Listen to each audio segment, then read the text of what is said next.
नमस्कार दोस्तों, आप सभी का बहुत बहुत स्वागत है हमारे चैनल पे।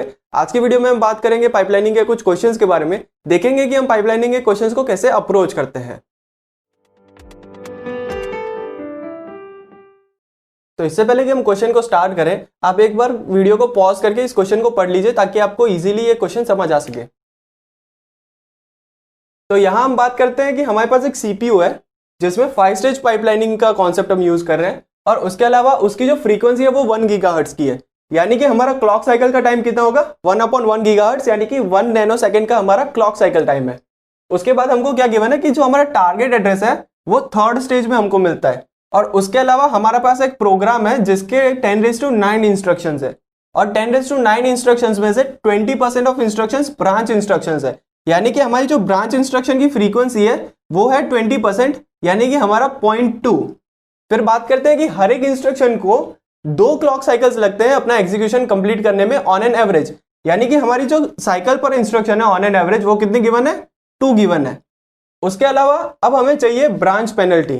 तो ब्रांच पेनल्टी के लिए हम वापस एक बार क्वेश्चन को देखते हैं। उसमें लिखा है कि जो टारगेट एड्रेस है वो ऑब्टेन करते हैं हम हमारे स्टेज 3 में, यानी कि हमारा जो ब्रांच पेनल्टी होगा वो कितना होना चाहिए, 3 - 1 यानी कि 2। और बात करें हमारे नंबर ऑफ स्टॉल साइकिल्स की, तो नंबर ऑफ स्टॉल साइकिल्स कितनी आएंगी, जो हमारी ब्रांच फ्रीक्वेंसी है इनटू ब्रांच पेनल्टी, यानी कि 0.2 × 2, यानी कि ये आएगा 0.4। अब बात करते हैं कि एक इंस्ट्रक्शन को ऑन एन एवरेज कितना टाइम लगता है एग्जीक्यूशन में। तो ऑन एन एवरेज एक इंस्ट्रक्शन को 2 क्लॉक साइकिल्स तो लगी रही थी, प्लस हमारी नंबर ऑफ स्टॉल साइकिल्स यानी कि 0.4, तो ये आएगा 2 + 0.4 इंटू हमारा जो क्लॉक साइकिल का टाइम है वो, यानी कि 1 नैनो सेकेंड। और ऐसे हमारे पास टोटल 10⁹ इंस्ट्रक्शंस हैं। तो अगर इसको हम कैलकुलेट करें तो ये फाइनली हमें बन के आएगा 2.4 सेकेंड्स, क्योंकि ये 10⁹ है और ये 10⁻⁹ आएगा, तो दोनों आपस में कैंसिल हो जाएंगे। तो चलिए इसके ऊपर एक और क्वेश्चन करके देखते हैं। इससे पहले कि हम इस क्वेश्चन को सॉल्व करें, आप वीडियो को पॉज करके इस क्वेश्चन को पढ़िए और इसके अंदर क्या प्रॉब्लम है इसको आइडेंटिफाई कीजिए, क्योंकि एक छोटा सा ट्रिकी सा क्वेश्चन है। तो बात करें इस क्वेश्चन की, तो ये क्वेश्चन में क्या है कि एक सीपीयू है जिसके 6 स्टेज पाइपलाइन है, और उस 6 स्टेज पाइपलाइन स्ट्रक्चर में there is no cycle time overhead. यानी ये कहना चाहता है कि हमारी जो साइकिल टाइम है पाइपलाइन और नॉन पाइपलाइन के बीच में, उसमें कोई भी ओवरहेड नहीं आ रहा है, यानी कि साइकिल टाइम दोनों का सेम है। तो हमारी दोनों में जो फ्रीक्वेंसी यूज होगी क्लॉक साइकिल की वो सेम होगी। और उसके अलावा क्या गिवन है कि स्टेजेस आर बैलेंस्ड। अब स्टेजेस आर बैलेंस्ड का क्या मतलब है, यूजुअली जब ये सेंटेंस आता है कि स्टेजेस आर बैलेंस्ड, तो हमें अज्यूम करना होता है कि जो हमारा सीपीआई है, जो है साइकिल्स पर इंस्ट्रक्शन, वो कितना होगा, 1 होगा। तो ये अजम्पशन हम लेते हैं जब हम ये सेंटेंस को देखते हैं।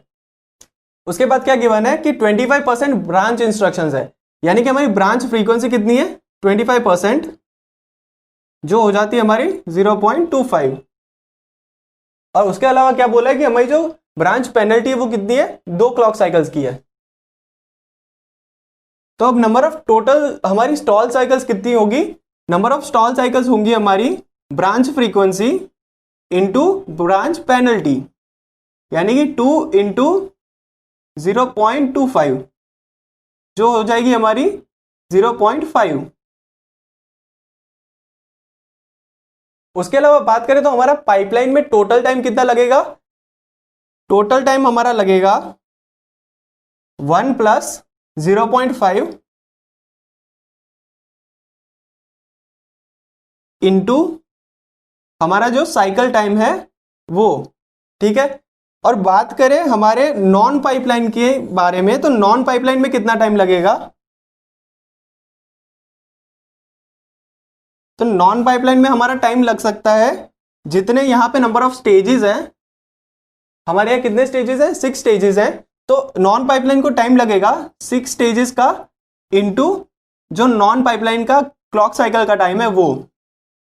पर यहां हमने देखा कि हमारा क्या है, no cycle time overhead given है, यानी कि हमारा जो नॉन पाइपलाइन का और जो पाइपलाइन का क्लॉक साइकिल का टाइम है वो दोनों सेम है। यानी कि यहाँ पे हम अगर सीटीपी ले रहे हैं तो यहाँ पे भी सीटीपी ले सकते हैं, क्योंकि हमारा कोई साइकिल टाइम ओवरहेड गिवन नहीं है।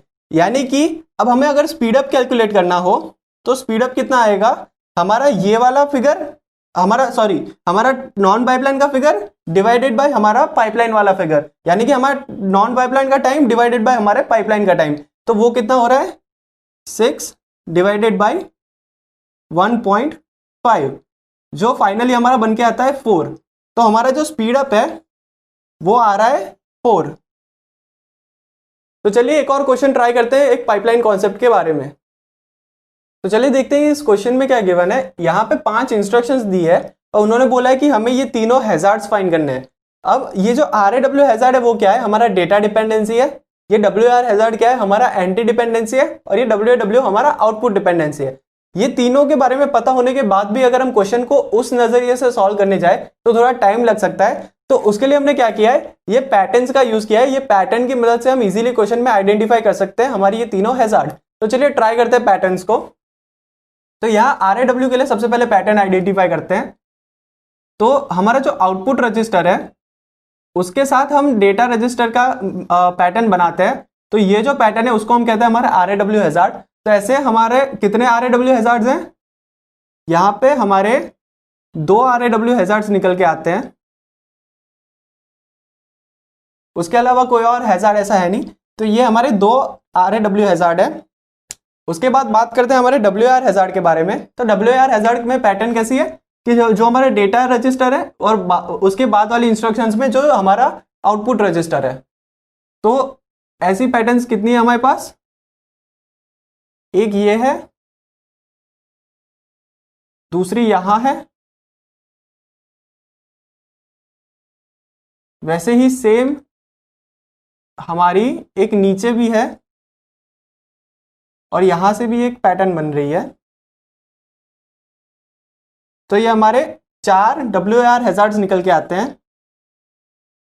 और बात करें हमारे WAW हैजार्ड के बारे में, तो WAW हैजार्ड की पैटर्न कैसी है, स्ट्रेट, यानी कि 2 आउटपुट रजिस्टर के बीच वाली पैटर्न है वो।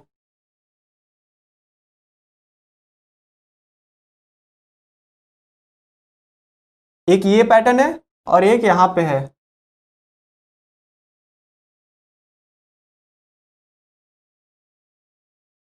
तो हमारे WAW हैजार्ड्स कितने हैं, वो भी 2 हैं हमारे। तो ऐसे हम आइडेंटिफाई कर सकते हैं हमारे RAW, WAR और WAW हैजार्ड्स इजीली। तो चलिए इस वीडियो को यहीं खत्म करते हैं। मिलते हैं आपसे अगली वीडियो में जहां हम बात करेंगे हमारी मेमोरी ऑर्गेनाइजेशन के बारे में। तब तक के लिए अपना ख्याल रखें। जय हिंद।